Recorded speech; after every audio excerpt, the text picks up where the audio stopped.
सभी लोगों के लिए मैं हिंदी व्याकरण पढ़ाऊंगा। तो बच्चों, जो हिंदी व्याकरण होता है इसमें सबसे पहले हम स्टार्ट करने वाले हैं वर्ण से। तो वर्ण मित्रों क्या होता है, सबसे पहले तो यही समझेंगे कि वर्ण वास्तव में होता क्या है। तो आप सभी लोग जानते हैं कि जब कोई छोटा बच्चा, बहुत छोटा बच्चा होता है तो वो क्या करता है, तो सबसे पहले तो वो जैसे ही उसका जन्म होता है वो रोना स्टार्ट कर देता है। रोना स्टार्ट करते देता है यानी कि वो सबसे पहले क्या उत्पन्न करता है, एक प्रकार की ध्वनि उत्पन्न करता है। जैसे ही छोटा बच्चा होगा तो वो क्या करेगा, पहले ध्वनि उत्पन्न करेगा। इसी ध्वनि को ही हम वर्ण कहते हैं। तो देखिए परिभाषा क्या है इसकी, वर्ण की परिभाषा है मूल ध्वनि को वर्ण कहते हैं, इसके टुकड़े नहीं किए जा सकते। इसके क्या नहीं किए जा सकते हैं भाई, टुकड़े नहीं किए जा सकते, इसको अन्य भागों में तोड़ा नहीं जा सकता है। जैसे आ, अब लीजिए भाई आ है छोटा आ, तो इसको आप 2 भाग में तोड़कर दिखाइए, 3 भाग में तोड़कर दिखाइए, तो आप कहेंगे ये टूटेगा ही नहीं, ये विभाजित नहीं होगा, तो भाई ये वर्ण है हमारा। ऐसे ही का, तो का क्या है भाई, एक वर्ण है, इसका विभाजन नहीं किया जा सकता है। तो ऐसे सभी ध्वनि या वर्ण जिनका विभाजन नहीं किया जा सकता है उन सभी को हम कहेंगे वर्ण। अब दूसरा आता है, वर्ण के बाद आएगा आपका वर्णमाला। वर्णमाला क्या है, वर्णमाला जो है एक वर्णों की माला होती है। वर्णों की माला का मतलब है जब सभी वर्ण एक क्रम में व्यवस्थित कर दिए जाएंगे। जितने भी वर्ण होते हैं इन सभी वर्णों को यदि हम एक क्रमिक रूप में व्यवस्थित कर दें तो हमको एक समूह मिल जाता है, वर्णों का एक समूह मिलता है। इसी वर्ण के समूह को वर्णमाला कहते हैं। तो देखिए परिभाषा क्या है इसकी, वर्णों के समूह को वर्णमाला कहते हैं। जो वर्ण होता है इसका समूह जो होगा उसे ही हम वर्णमाला कहते हैं। जैसे वर्णों की एक माला, जैसे छोटा आ, बड़ा आ, उसके बाद का, ख, ग, इस तरह से हमारे पूरे जो वर्ण है ये सभी एक क्रम में व्यवस्थित होंगे, तो इसी क्रम को ही हम वर्णमाला कहते हैं। अब बात आती है कि क्या वर्ण के भी कई भाग हो सकते हैं, क्या वर्ण भी अलग अलग भागों में विभाजित होता है। तो बच्चों आप सभी लोग सही सोच रहे हैं, जो हमारा वर्ण भी 2 भागों में विभाजित होता है। वर्ण जो है हमारा 2 भाग में विभाजित होता है। पहला तो हो जाएगा आपका स्वर। देखिए पहला नंबर है स्वर और दूसरा नंबर है व्यंजन। तो जो वर्ण है ये 2 भागों में विभाजित होते हैं, एक होता है स्वर और एक होता है व्यंजन। तो चलिए सबसे पहले हम समझेंगे कि ये स्वर क्या होते हैं। तो परिभाषा दी गई है, वे वर्ण जिनके उच्चारण में अन्य वर्ण की आवश्यकता नहीं होती है। अब लीजिए भाई क्या कह रहा है कि वे वर्ण जिनके उच्चारण में अन्य वर्ण की आवश्यकता नहीं होती, यानी कि ऐसा वर्ण जिसका उच्चारण करने के लिए हमें किसी अन्य वर्ण की आवश्यकता नहीं होती है, एकलौता वर्ण ही पूरे अर्थ को स्पष्ट कर देता है। जैसे देख लीजिए बड़ा आ है, तो बड़ा आ का उच्चारण करने के लिए हमें किसी भी अन्य वर्ण की आवश्यकता नहीं होगी। इसी तरह से बड़ी ई है, छोटा ऊ है, बड़ा ऊ है, री है। तो इस तरह से जितने भी स्वर हैं इनका हम उच्चारण करने के लिए किसी अन्य वर्ण की सहायता नहीं लेंगे। तो जिसमें किसी अन्य वर्ण की आवश्यकता ना हो, इनका उच्चारण करने के लिए किसी अन्य वर्ण की आवश्यकता ना हो, उन सभी को हम स्वर कहते हैं। अब आता है कि स्वर की कितनी संख्या होती है। तो देख लीजिए आप सभी लोग, यहाँ दिया है स्वर, यानी कि स्वर जो होते हैं वो टोटल 11 प्रकार के होते हैं।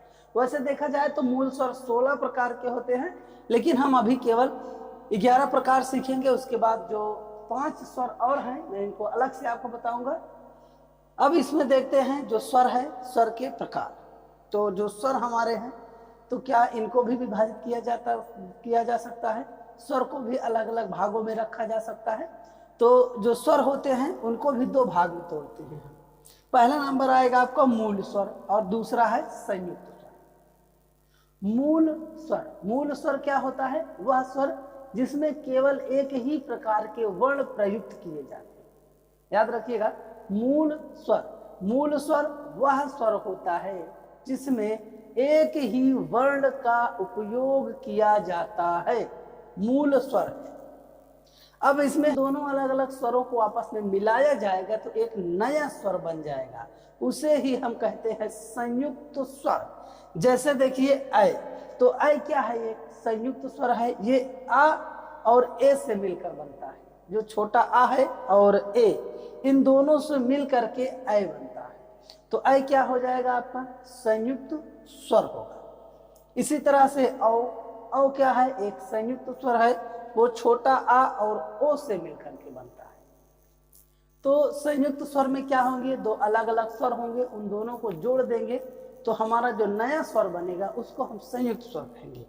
और मूल स्वर मैंने बताया ही आपको कि जिसके लिए अन्य किसी वर्ण की आवश्यकता नहीं होगी उसको हम मूल स्वर कहेंगे।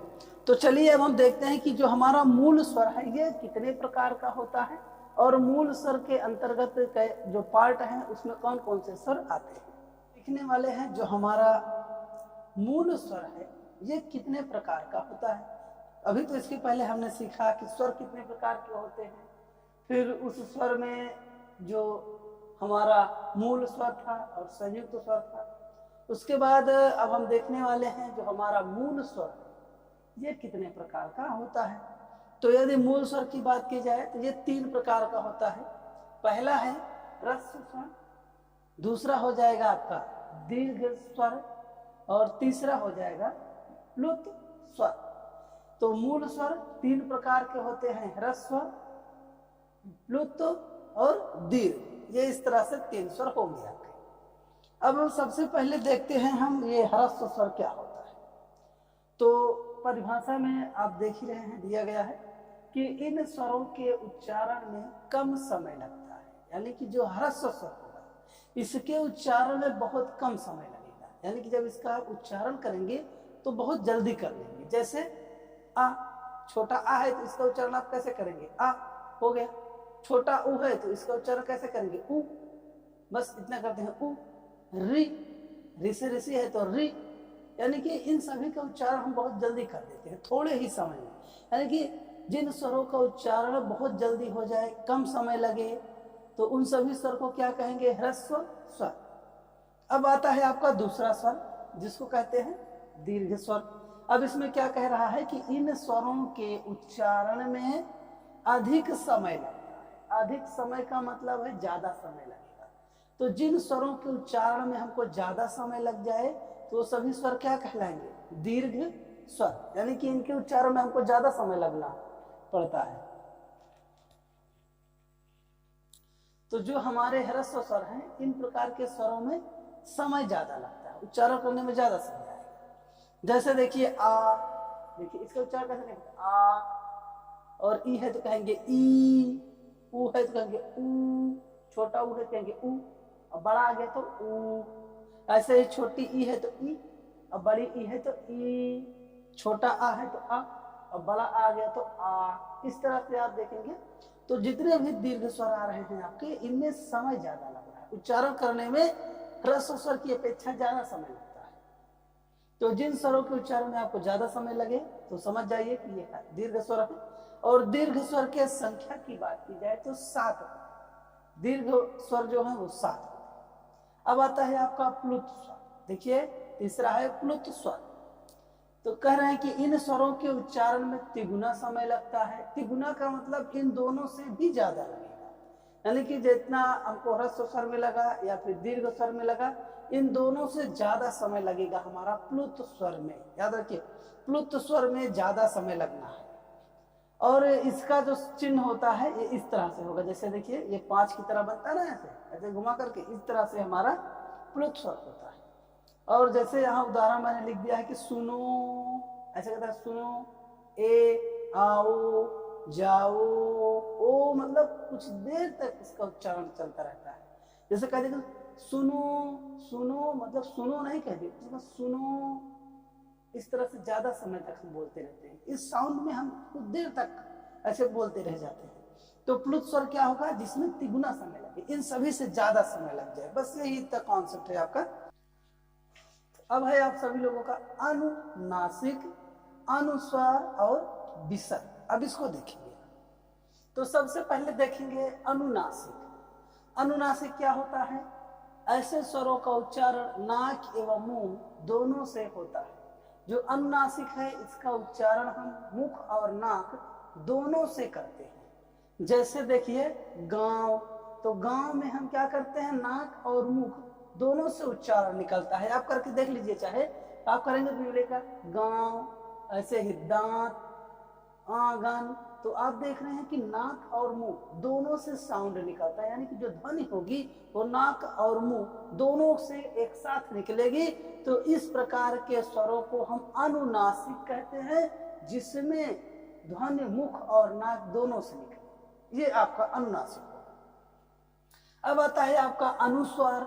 अनुस्वार क्या है? यह स्वर के बाद आने वाला व्यंजन। जो अनुस्वार है, ये अनुस्वार स्वर के बाद आने वाला एक प्रकार का व्यंजन है, याद रखिएगा, व्यंजन है। और इसकी ध्वनि नाक से निकलती है। जो इसकी ध्वनि होगी ये केवल नाक से ही निकलेगी। जैसे देखिए अंगूर, अंगूर, लंगूर, ऐसे ही कंकड़, कंकड़। तो आप देख रहे हैं जो साउंड है आपके मुंह से ना निकल के नाक से निकल रहा, सॉरी नाक से निकल रहा है। जो अनुस्वार है इसका साउंड कहाँ से निकलता है? नाक से। लेकिन जैसे लंगूर, तो हम जब इस अनुस्वार का उच्चारण करते हैं तो हमारा जो साउंड होता है वो नाक से निकलता है। जैसे लंग, लंगूर, लंगूर। तो अनुस्वार का उच्चारण कहाँ से निकलता है? नाक से। और पूरा कहाँ से निकल जाता है? मुख से।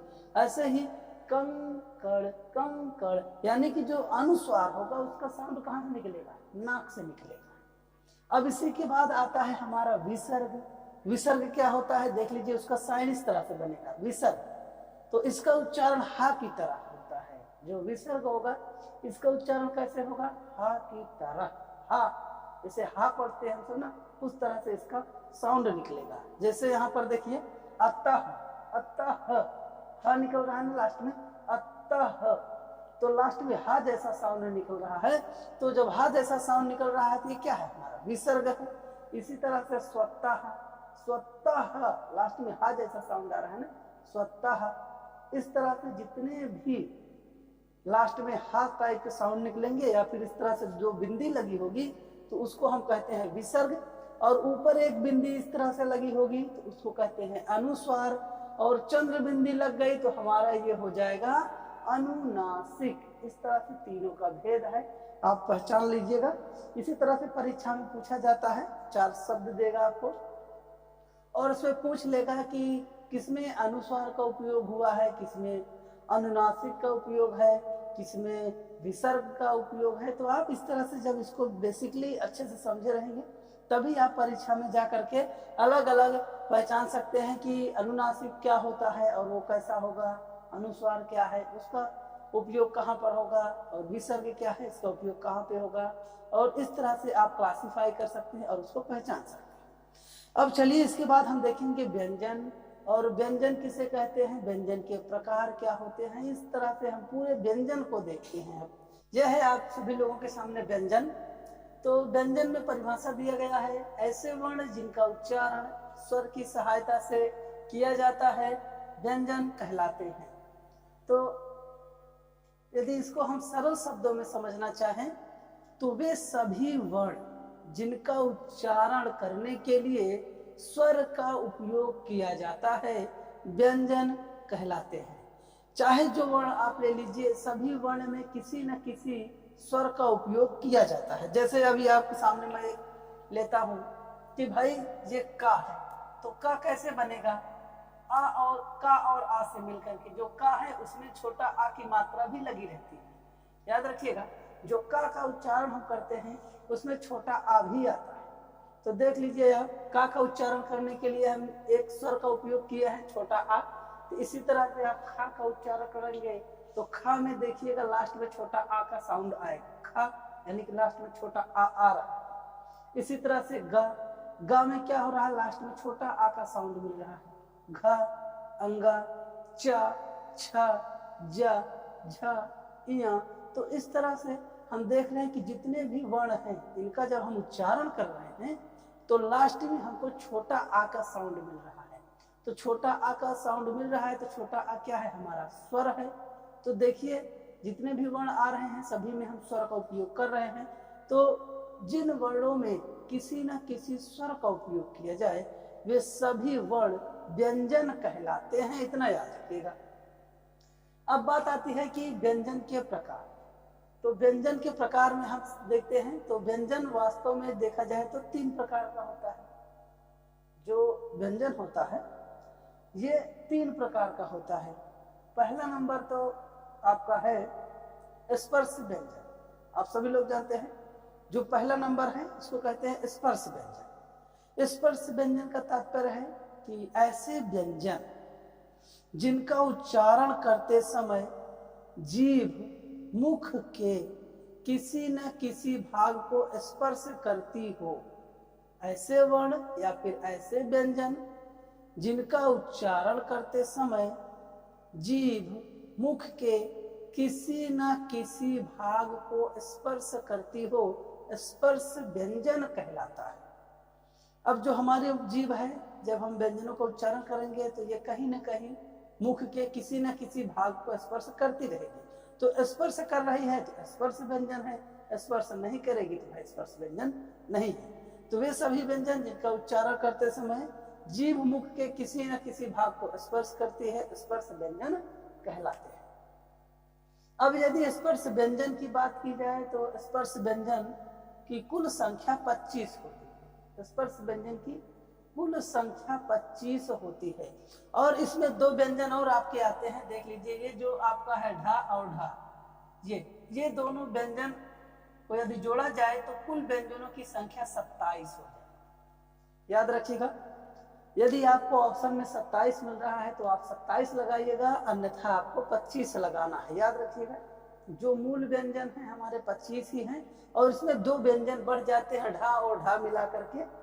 ये दोनों व्यंजन को यदि हम लेते हैं तो टोटल व्यंजनों की संख्या 27 होती है, अन्यथा 25 ही रहेगी। अब जो हमारे स्पर्श व्यंजन है उसमें देख लीजिए, तो पहला है का वर्ग। का वर्ग कहाँ स्पर्श होता है भाई, जीभ कहाँ स्पर्श होती है, कंठ में।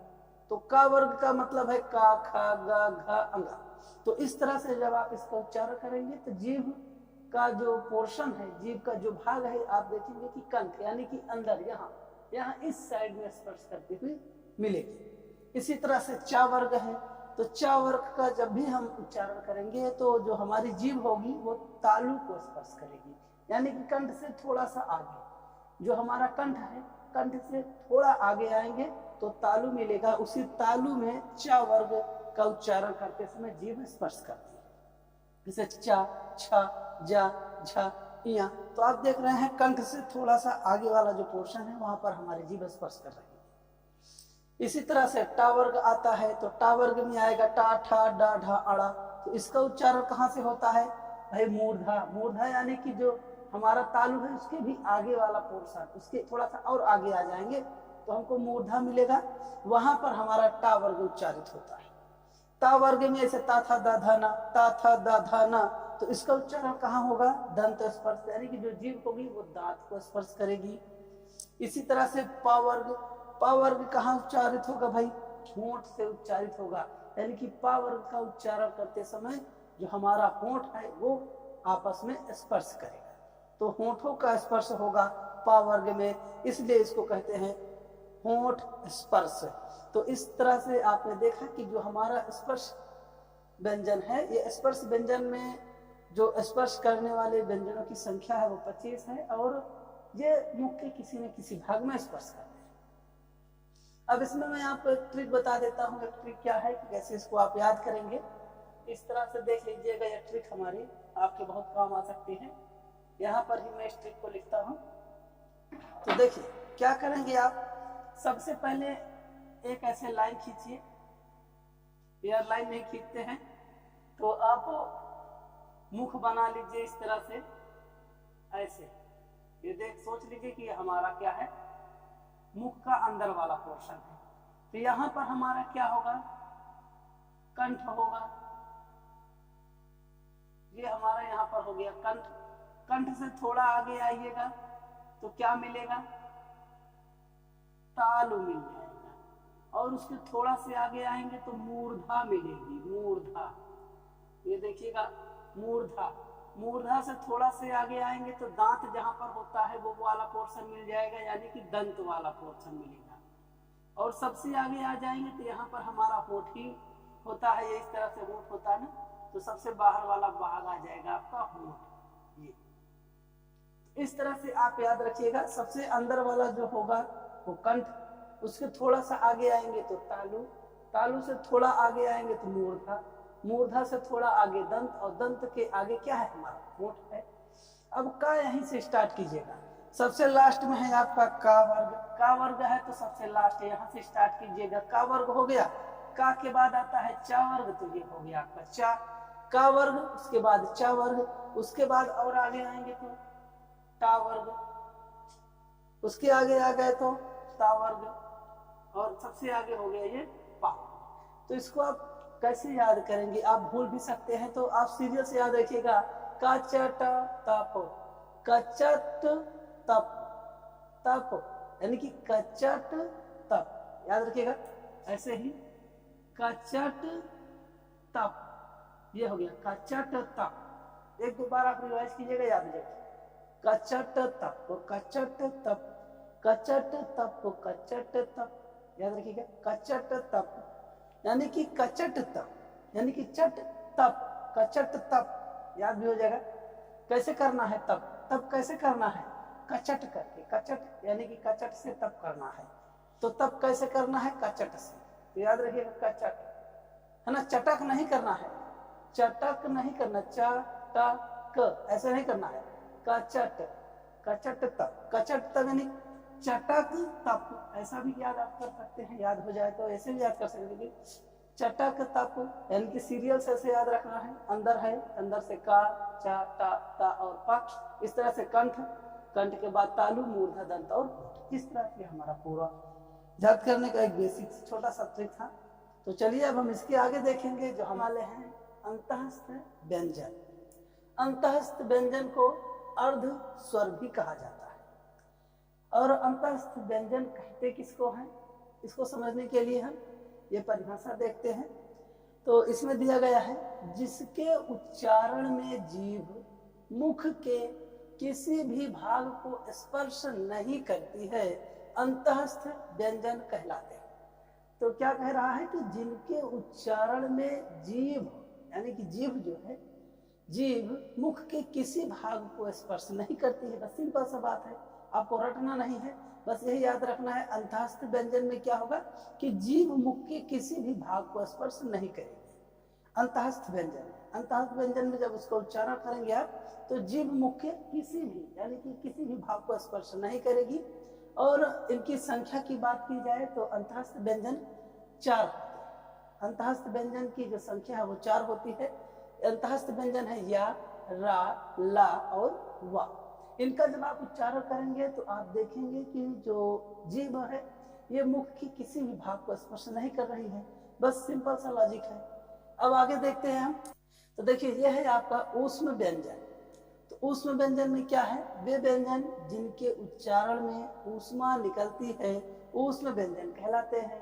यानी कि ऐसे व्यंजन जिनका उच्चारण करते समय मुख से ऊष्मा निकलती है ऊष्म व्यंजन कहलाते हैं। ऊष्मा कैसे निकलती है पहले इसको समझिए। तो जब हम ऊष्मीय व्यंजन को उच्चारित करते हैं तो मुख से निकलने वाली वायु मुख के पूरे भाग से टकराते हुए निकलती है, यानी कि मुख के पूरे भाग से टकराते हुए निकलती है। इसलिए निकलने वाली वायु में एक प्रकार की ऊष्मा उत्पन्न हो जाती है, इसी कारण हम इनको ऊष्म व्यंजन कहते हैं। अब इसमें देखा जाए तो जैसे है आपका शा, तो शा में क्या होता है, वायु बहुत तेजी के साथ निकलती है, शा, सा, शा, और उसके बाद आपका है हा। तो ये चारों व्यंजन जो होते हैं ये ऊष्म व्यंजन कहलाते हैं।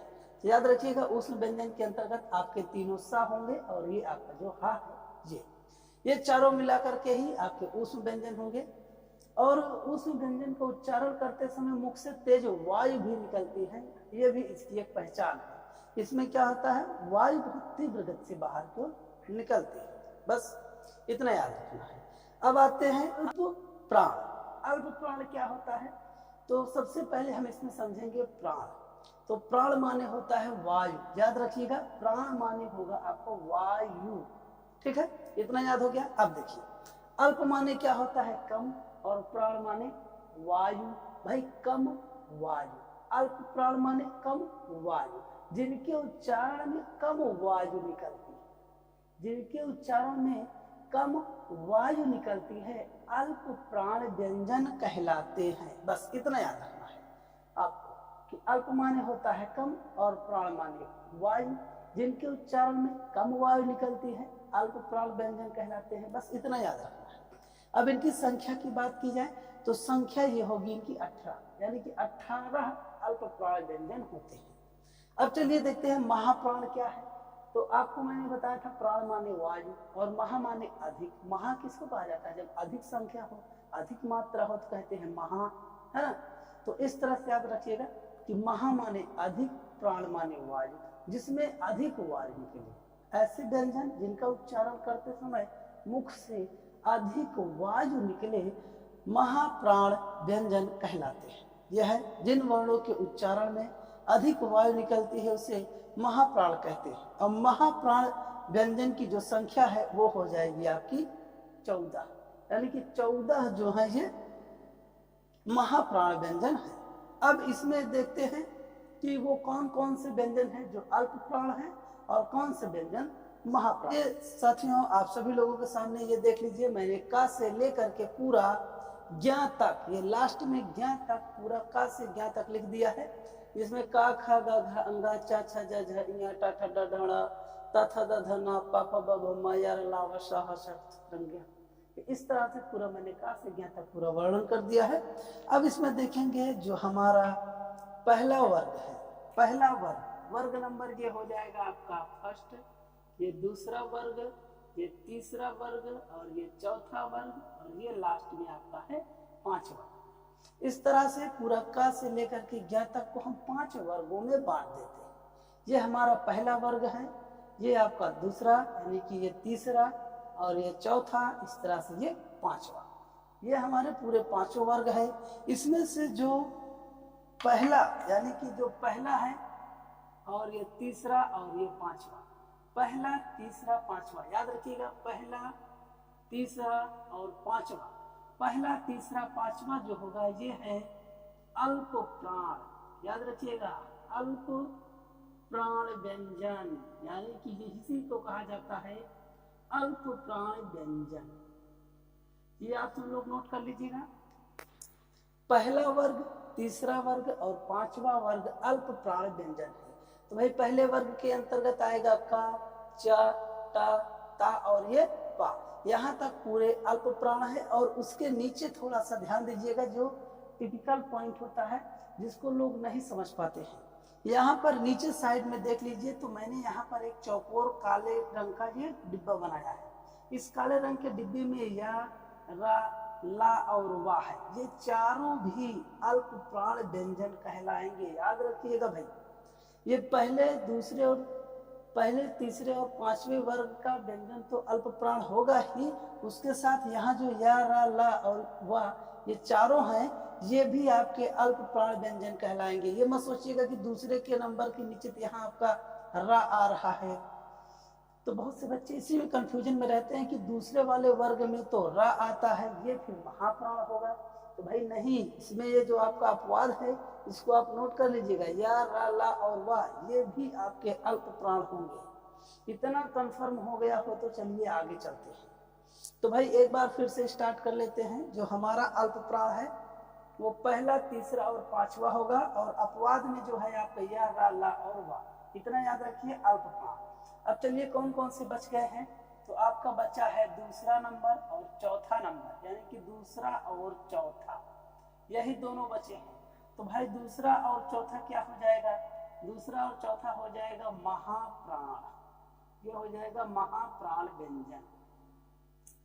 तो दूसरा वर्ग और जो चौथा वर्ग है, ये दोनों वर्ग जो है महाप्राण व्यंजन कहलाते हैं। और अपवाद में याद रखिएगा, महाप्राण में यहाँ 3 की 4 और नीचे भी होंगे, ये सा, ये शा और शा और यहाँ पर हा, ये चारों भी महाप्राण व्यंजन होंगे। अपवाद में ये मत सोचिएगा कि हमारा जो सा है ये तो 5वें वर्ग में आता है, तो अल्प प्राण है। यही गलती करते हैं लोग, यही गलती है सबकी।